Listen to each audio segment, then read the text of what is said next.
Setiap institusi pendidikan dibangun dengan tujuan yang sama, menjadi tempat manusia belajar, berkembang, dan menemukan masa depan mereka.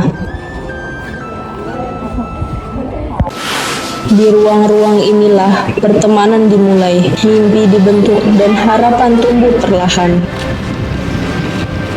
Namun, tidak semua orang menjalani pengalaman yang sama.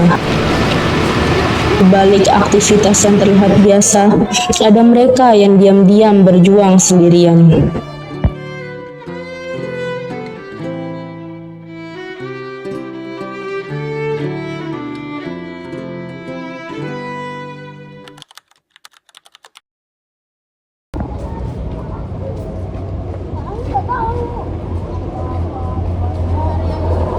Polisi masih mengusut penyebab kematian mahasiswa Universitas Udayana Bali, Timothy Anugrah Saputra. Mendapatkan telepon dari pihak kampus dan diminta untuk segera datang ke IGD RSUP Juga sudah pernah beberapa kali mencoba melakukan bunuh diri.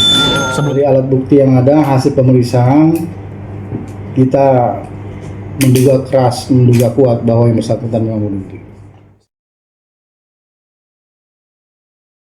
Polisi masih mengusut penyebab Sedang mendalami isi oleh pihak polisian, teman-teman dekat, hingga para dosen. Terkait dengan Saputra mari hidupnya di kampus juga membebaskan. Saya ingin menyampaikan permohonan maaf.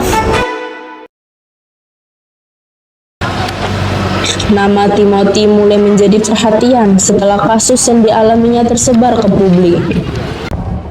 Perundungan yang awalnya dianggap candaan perlahan berubah menjadi tekanan yang terus berulang.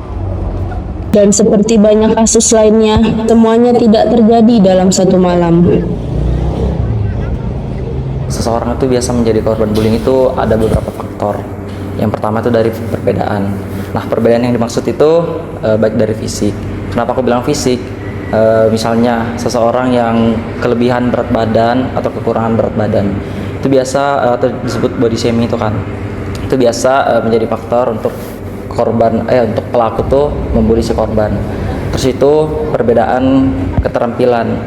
Jadi semisal nih ada orang yang tampilannya tuh atau gayanya tuh ketinggalan zaman gitu istilahnya ya, kalau zaman sekarang. Nah, itu bisa menjadi faktor untuk dibully.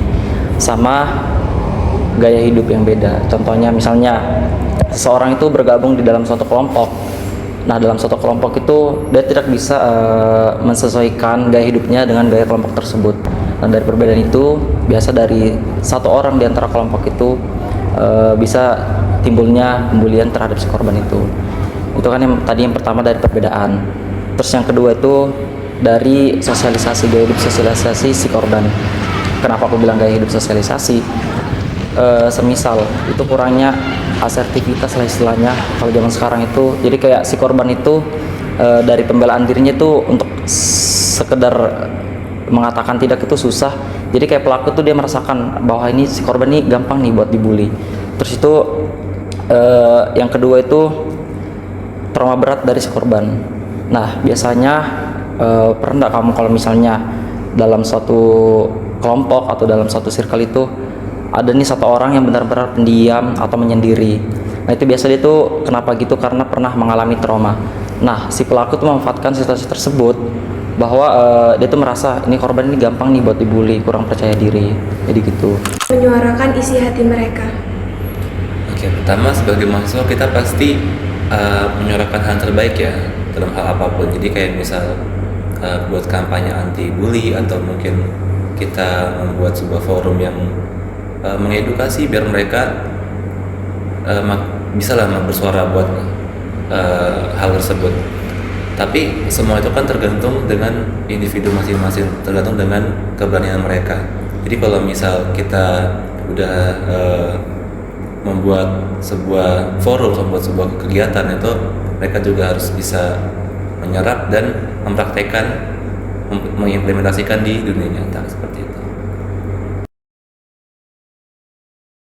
Bagi sebagian mahasiswa, bullying sering dianggap hal biasa, sebuah lelucon, sebuah bentuk keakraban, namun batas antar candaan dan luka seringkali tidak disadari.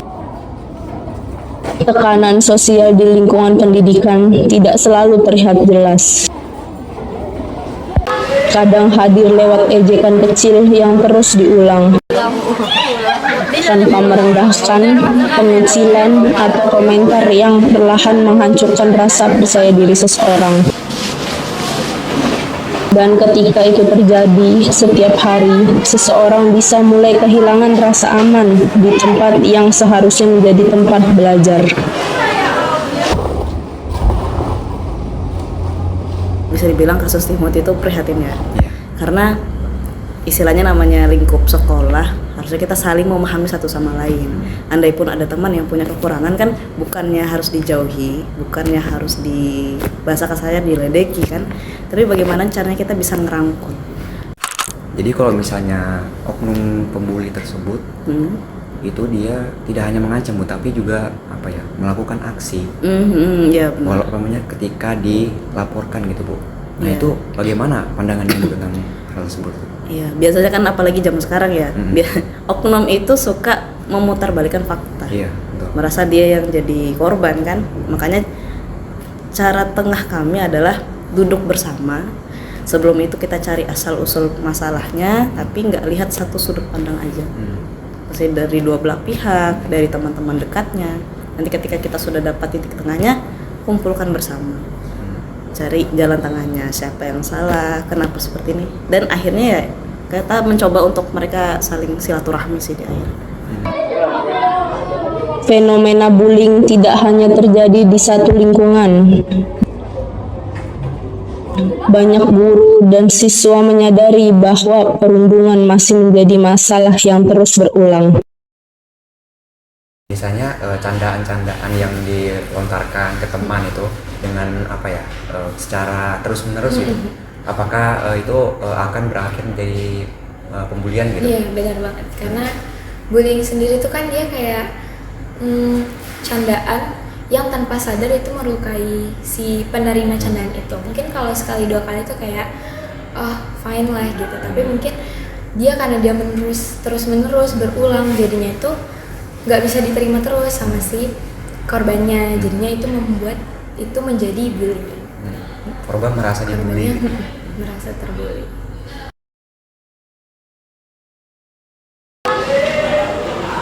Ketika kasus Timothy mulai diberitakan, perhatian publik perlahan muncul.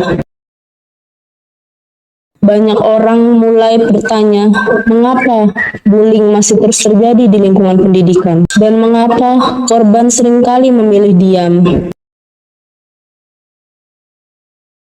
Bullying bukan hanya tentang pelaku dan korban. Ia juga tentang sandaan yang dinormalisasi. Dan tentang kurangnya kepedulian terhadap luka yang tidak terlihat.